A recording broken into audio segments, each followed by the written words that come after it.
Hello, everyone, and thank you for watching this presentation on aging, coping, and living with HIV in the context of oppression. My name is Dr. Sannisha Dale, and I'm an associate professor at the University of Miami. I'm also the director of our SHINE research program and the director of our mental health disparities core at our CHARM Center, and the director of a T32 focus on the next generation for equity. I have no conflicts to declare. This is a table of contents that gives you an overview of the different topics that we'll be touching on briefly, including health disparities, the aging process, aging and HIV in terms of physical and mental health, oppression and isms, oppression and aging, the impact of oppression on people living with HIV, and coping in the face of challenges. So HIV disparities, the majority of individuals living with HIV in the US are Black, Latino, and LGBTQ. And among 1.2 million people living with HIV, 40% are Black, 22% are Latino, and 61.7% are gay and bisexual men. Further, 14% of transgender women in the US are estimated to be living with HIV, the majority of whom are Black and Latina. Down here, you also see a graph that gives a breakdown of the HIV diagnosis in 2019 presented by the CDC, and you could see it confirms what I previously stated in terms of Black MSM being the lead in number of cases, followed by Latino MSM, and then when you go to the women category, Black women leading in that category, followed by Latino women. So the aging process, to talk about that briefly, the way in which we define aging from a lay perspective is often that there are many different changes going on, right? So there are physical changes such as appearance, increased susceptibility to different illnesses. There's social changes in terms of the roles that one might have played previously and now play in their life as they age. There are cumulative losses based on the various experiences one has gone through and changes in the type of activities one might do. There are also emotional changes. So there might be struggles emotionally or wellness that are tied to different experiences that have occurred or continue to occur. There are also changes cognitively. One thing I will like to say about aging is that aging doesn't start at a particular age, right? So it's not like it's just at a particular cutoff. It's happening consistently across the life course, but we will be talking about, some of the things that might come up as people get older.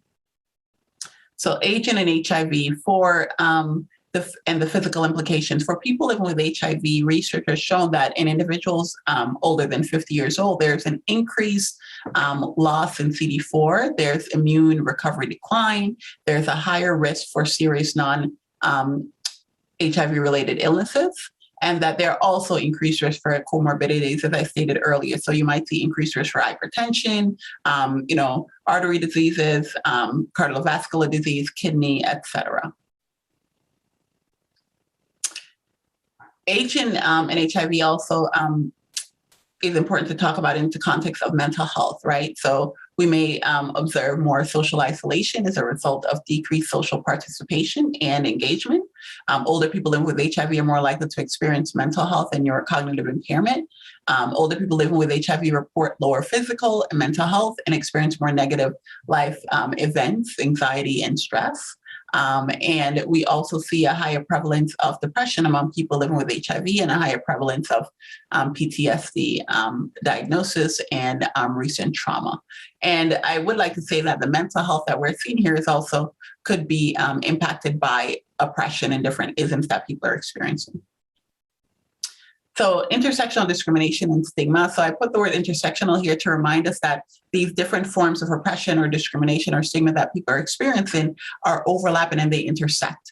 Someone is not just experiencing, oppression in the context of the housing infrastructure or HIV criminalization or racism or homophobia. It could be overlapping, right, and intersecting. So these are just some examples of common, structural issues and barriers and isms that people living with HIV are experiencing both as they're aging.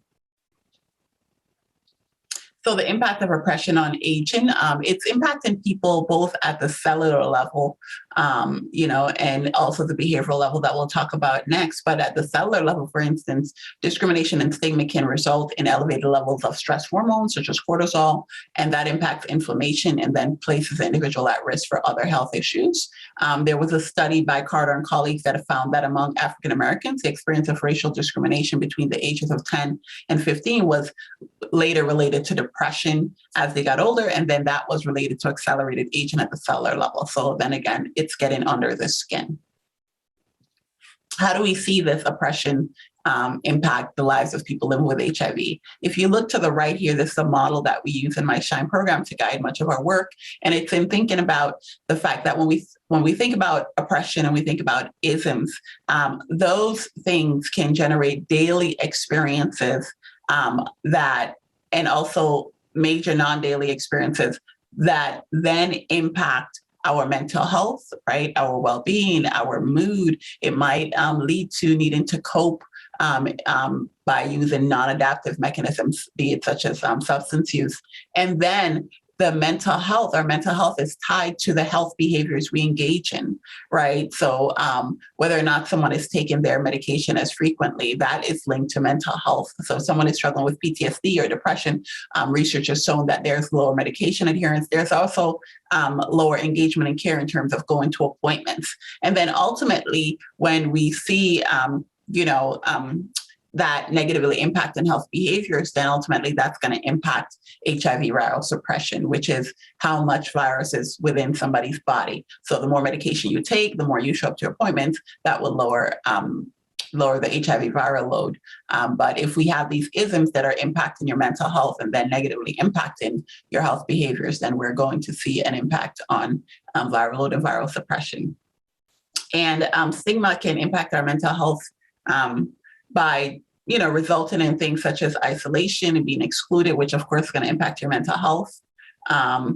And if you experience isms and discriminatory behavior within the context of your care, that's definitely going to impact your engagement in care, right? So if you have a medical provider that made microaggressive and stigmatizing comments, you might not feel motivated to go back and talk with them. You might not talk with them honestly about the struggles you're having with your care because that relationship is problematic. Looking at one's pills bottle might become a reminder of HIV stigma, and that may lead to someone not taking their meds as well, living in a context where potentially someone might find your medication model and then disclose your HIV status without you intending for that to happen, might result in people then putting their medication in places that's difficult to find. We might also see that, the issues around oppression, especially when it's systemic and it shows up in so many different ways, like housing, right, is a systemic issue because many low-income people living with HIV might not have access to quality housing, and that's going to impact your well-being, right? If you don't have housing, where are you going to sleep? Where are you going to live? You might not then be able to prioritize going to the doctor. Lack of transportation, how are you going to get to that clinic? How are you going to get to the pharmacy? Poverty, again, prevents us from affording things that we need to take care of our well-being. Food insecurity, right, is an issue as well in terms of having your basic needs met. So essentially, if your basic needs aren't met and we aren't, giving people the tools in a societal context to focus on their HIV care and well-being, we're going to see the downstream effects of that.